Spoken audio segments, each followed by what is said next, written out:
আসসালামু আলাইকুম প্রিয় দর্শক, চ্যানেল আই সংবাদ এখন স্টুডিও থেকে আপনাদের শুভেচ্ছা সহ স্বাগত জানাচ্ছি। আর সংবাদের পুরোটা জুড়েই আপনাদের সঙ্গে থাকবো আমি সাইদুর রহমান। আশা করছি আপনারাও আমাদের সঙ্গে থাকবেন। এখন সবার আগে শুনুন যথারীতি ফ্রেশ আটা ময়দা সুজি সংবাদ শিরোনাম। সাবেক মন্ত্রী, প্রতিমন্ত্রী, উপদেষ্টা সহ 16 জনের বিরুদ্ধে 9 ফেব্রুয়ারি তদন্ত প্রতিবেদনের নির্দেশ। কড়া নিরাপত্তায় আসামিদের ট্রাইব্যুনালে হাজির। বেগম খালেদা জিয়াকে দীর্ঘ বিমান যাত্রায় উপযুক্ত মনে করছে না মেডিকেল বোর্ড। শারীরিক অবস্থার উপর নির্ভর করছে বিদেশে চিকিৎসা। জাতীয় নির্বাচন ও গণভোটের তফসিল ঘোষণায় প্রস্তুত নির্বাচন কমিশন। বুধবার বক্তব্য রেকর্ড করতে বাংলাদেশ টেলিভিশন ও বেতারকে ইসির চিঠি। এবং গণতান্ত্রিক ব্যবস্থা ধ্বংস করতে নানা ষড়যন্ত্র চলছে বললেন তারেক রহমান। নির্বাচিত সরকারই জনগণের কাছে জবাবদিহি নিশ্চিত করতে পারে মন্তব্য।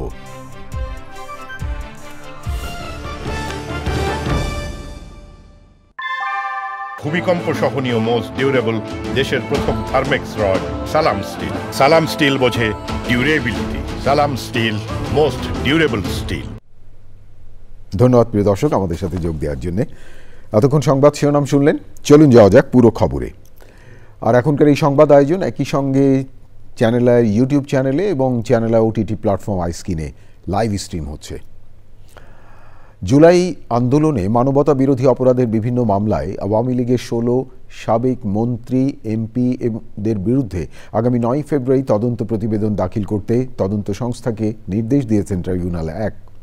চিফ প্রসিকিউটর বলেছেন, পলাতক ওবায়দুল কাদের সহ অন্যান্য আসামিদের বিরুদ্ধে শীঘ্রই তদন্ত প্রতিবেদন জমা দেবে তদন্ত সংস্থা। এর আগে নিঃশর্ত ক্ষমা চাওয়ায় আদালত অবমাননার অভিযোগ থেকে বিএনপি নেতা ফজলুর রহমানকে অব্যাহতি দিয়েছে আদালত।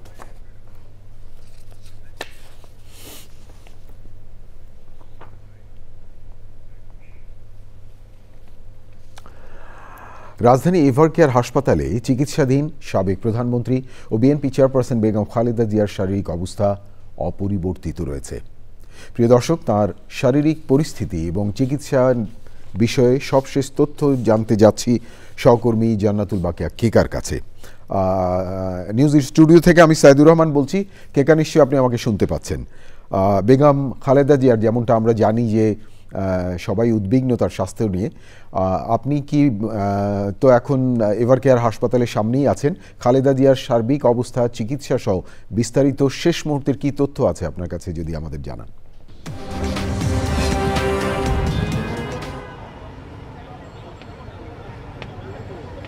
ধন্যবাদ সাইদুর রহমান। আপনি ঠিকই বলেছেন যে বেগম খালেদা জিয়ার শারীরিক অবস্থা অনেকটাই অপরিবর্তিত রয়েছে। যদিও মেডিকেল বোর্ডের তরফে কিংবা দলের তরফে নতুন করে কোনো কিছু জানানো হয়নি। আপনি জানেন যে গত শনিবার বিকেল 4টায় বেগম খালেদা জিয়ার যে চিকিৎসক বোর্ডের সদস্য ডাক্তার এজেড জাহিদ হোসেন, তিনি সর্বশেষ কিছু তথ্য জানিয়েছিলেন, আপডেট দিয়েছিলেন শনিবার। সেদিন তিনি বলেছিলেন যে তিনি তার অবস্থা অপরিবর্তিত থাকলেও কিন্তু চিকিৎসা নিতে পারছেন। আর ক্রিটিক্যাল কেয়ার ইউনিটে যে রোগীগুলো থাকে আমরা জানি, সেই রোগীগুলো কিন্তু আসলে একাধিক শরীরের অঙ্গ প্রত্যঙ্গর সাপোর্ট লাগে, সেই সাপোর্ট নিয়ে কিন্তু তিনি চলছেন এবং তার অবস্থা প্রায় এক জায়গায় স্থির রয়েছে। এটা একটি পজিটিভ দিক। আর মেডিকেল বোর্ড, যে 17 সদস্যের মেডিকেল বোর্ড রয়েছে দেশি বিদেশি চিকিৎসক মিলিয়ে, সেই বোর্ড কিন্তু দফায় দফায় দিন রাত মিলিয়ে 2 থেকে 3 বার বসে এবং রাতে একটা বোর্ড মিটিং হয়, সচরাচর সন্ধ্যায় কিংবা রাতে 8টার দিকে, কিন্তু আজকের বোর্ড মিটিংটা রাত 10টার দিকে হবে। আপনি জানেন যে বেগম খালেদা জিয়ার 17 সদস্যের মেডিকেল বোর্ডে একজন যুক্তরাষ্ট্রের জন হপকিন্স ইউনিভার্সিটির একজন বিশেষজ্ঞ চিকিৎসক রয়েছেন। এছাড়াও লন্ডনের রবার্ট বিলি, তিনি কিন্তু ঢাকায় এসছেন ক্রিটিক্যাল কেয়ার বিশেষজ্ঞ। সেই রবার্ট বেলির তত্ত্বাবধান সহ মূলত 17 সদস্যের মেডিকেল বোর্ডের তত্ত্বাবধানেই চলছে। আসলে বোর্ডের অনুমতি সাপেক্ষে তাকে দেশের বাইরে নেওয়া হবে কিনা এই সিদ্ধান্তটাই জানার বিষয়, এবং এই সিদ্ধান্তটা পরিবার এবং দলের তরফে এবং চিকিৎসকদের মাধ্যমেই দিতে চায়। অসমর্থিত সূত্রে নানান কথা শোনা গেলেও আমরা গণমাধ্যম কর্মী হিসেবে দায়িত্বশীল সাংবাদিকতার জায়গা থেকে কোনো কথা বলতে চাচ্ছি না। সাইদুর রহমান। ধন্যবাদ কেকা আপনাকে এভারকেয়ারের সামনে থেকে বেগম খালেদা জিয়ার সর্বশেষ পরিস্থিতি জানানোর জন্য। প্রিয় দর্শক, এবারে জাতীয় সংসদ নির্বাচন 2026।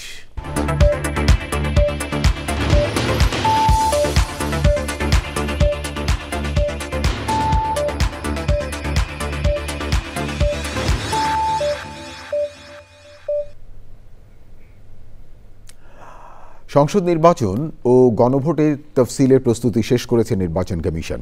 তফসিলের বক্তব্য রেকর্ড করতে কমিশন বুধবার বাংলাদেশ টেলিভিশন ও বেতারকে ডেকেছে।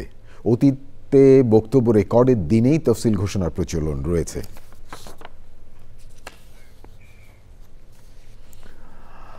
বিএনপির ভারপ্রাপ্ত চেয়ারম্যান তারেক রহমানের অভিযোগ, গণতান্ত্রিক ব্যবস্থাকে ধ্বংস করতে দেশে নানা ষড়যন্ত্র চলছে।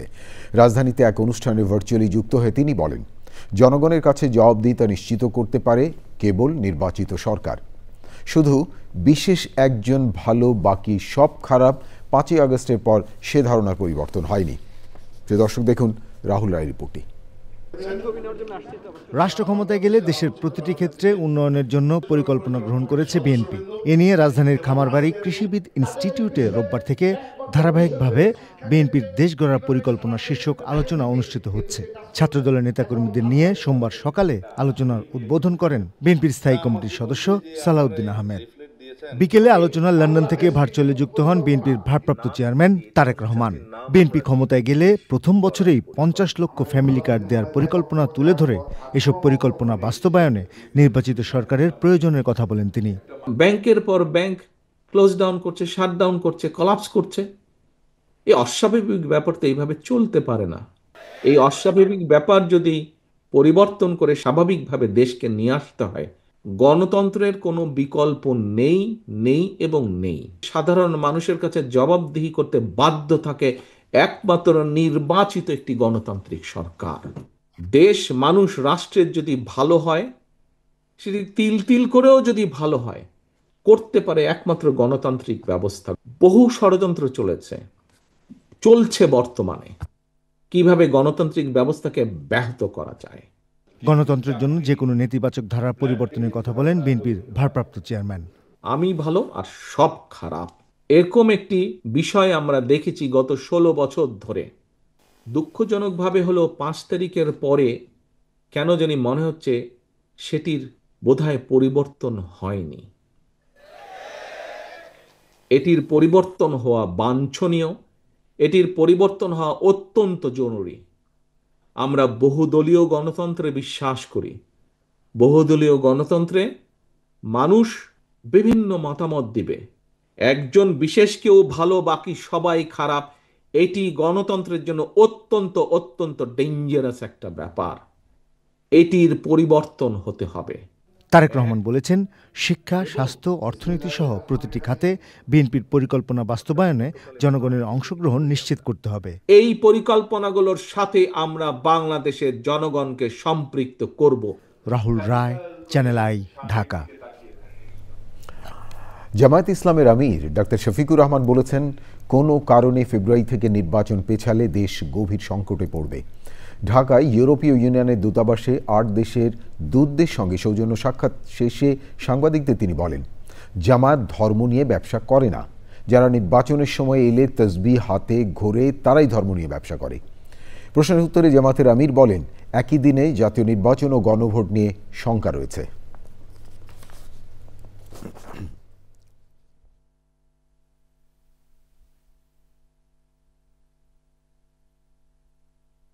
আমরা ধর্ম নিয়েই কাজ করি, আমরা ধর্মকে ব্যবহার করি না। ধর্ম ব্যবহার করলে কে করে সেটা আপনারা ভালো বুঝেন। ইলেকশনের সময় নতুন করে যারা বেশি বেশি নামাজ শুরু করেন, টুপি পরেন, তসবিহ হাতে নিয়ে ঘুরান, ধর্মকে তারাই বোধহয় সম্ভবত ব্যবহার করেন। আর আমরা ইলেকশন পিছানোর কোনো সুযোগ আছে মনে করি না, উচিত নয় মনে করি। আমরা মনে করি যে ফেব্রুয়ারির ঘোষিত এই টাইমলাইনের ভিতরে নির্বাচন হওয়াই দেশের জন্য একান্ত প্রয়োজন। এর সামান্য কোনো ব্যত্যয় ঘটলে দেশ দারুণভাবে ক্ষতিগ্রস্ত হবে। ডক্টর শফিকুর রহমান জামায়াতের আমির কথা বলছিলেন। আমার হাতে আরও খবর আছে প্রিয় দর্শক, দেখতে থাকুন চ্যানেল আই সংবাদ। এবারে বিরতি, আর বিরতির পর যা দেখতে পাবেন, সীমান্ত সংঘাতের জেরে কম্বোডিয়ায় থাইল্যান্ডের বিমান হামলা, 4 জন নিহত, ঘরবাড়ি ছেড়ে নিরাপদ আশ্রয়ে লাখো মানুষ। বিরতির পর ফিরে এলাম, আমি সাইদুর রহমান। ধন্যবাদ প্রিয় দর্শক, আবারও চ্যানেল আই সংবাদে যোগ দেওয়ার জন্য। এবারে আমিন জুয়েলার্স আন্তর্জাতিক সংবাদ।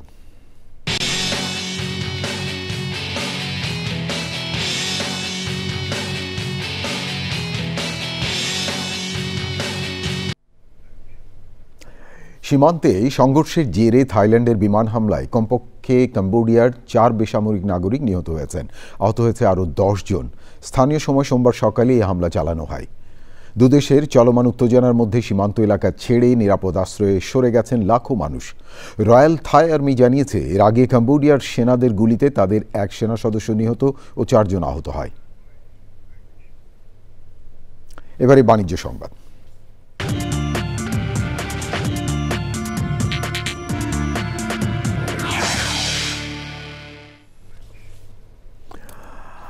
ইউনাইটেড আই গ্যাস এলপিজির বিজনেস পার্টনার মিট 2025 অনুষ্ঠিত হয়েছে। কক্সবাজারে 5 তারকা বেওয়াচ হোটেলে এই অনুষ্ঠান হয়। অনুষ্ঠানে দেশের বিভিন্ন অঞ্চল থেকে ডিস্ট্রিবিউটররা অংশ নেন। 3 দিনব্যাপী এই অনুষ্ঠান আলোচনা, অভিজ্ঞতা বিনিময়, সম্মাননা প্রদান এবং ডিস্ট্রিবিউটর ব্যবস্থাপনা সমন্বয় অনুষ্ঠান হয়। এ সময় ছিলেন ইউনাইটেড আই গ্যাস এলপিজির CEO Harun Ortac, CFO Osman Celik, director business and strategy Raisa Jamil এবং জেনারেল ম্যানেজার ও head of sales Shawkat Osman Jamil. এ সময় 43 জন ডিস্ট্রিবিউটরকে বিভিন্ন ক্যাটাগরিতে অবদান রাখায় সম্মাননা প্রদান করা হয়। পাশাপাশি উইমেন এলপিজি এন্টারপ্রেনারশিপ অ্যাওয়ার্ড ক্যাটাগরিতে 2 জন নারী উদ্যোক্তাকে বিশেষ সম্মাননা দেওয়া হয়। এছাড়া প্রতিষ্ঠানের ভিশন বাস্তবায়নে অসাধারণ পারফরমেন্সের স্বীকৃতিস্বরূপ সেলস টিমকে বেস্ট পারফর্মার অ্যাওয়ার্ড 2025 প্রদান করা হয়। পরে সাংস্কৃতিক সন্ধ্যায় সঙ্গীত শিল্পী কণা গান পরিবেশন করেন। প্রিয় দর্শক, থাকুন চ্যানেলের সঙ্গে, ফিরছি একটু পরে আরও খবর নিয়ে। আবারও বিরতি, আর বিরতির পর যা দেখতে পাবেন। প্রিয় দর্শক, এই ছিল আপনাদের জন্য আমাদের সকল আয়োজন। তবে যাবার আগে ফ্রেশ আটা, ময়দা, সুজি সংবাদ শিরোনাম আরও একবার। সাবেক মন্ত্রী, প্রতিমন্ত্রী, উপদেষ্টা সহ 16 জনের বিরুদ্ধে 9 ফেব্রুয়ারি তদন্ত প্রতিবেদনের নির্দেশ। কড়া নিরাপত্তায় আসামিদের ট্রাইব্যুনালে হাজির।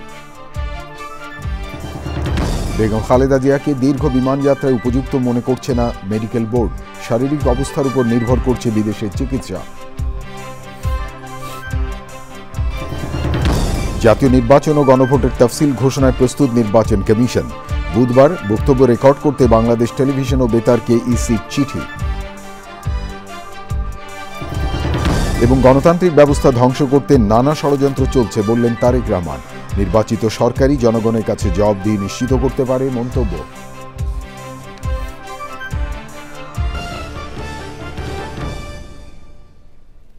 প্রিয় দর্শক, এতক্ষণ চ্যানেল আই সংবাদ দেখার জন্য অসংখ্য ধন্যবাদ।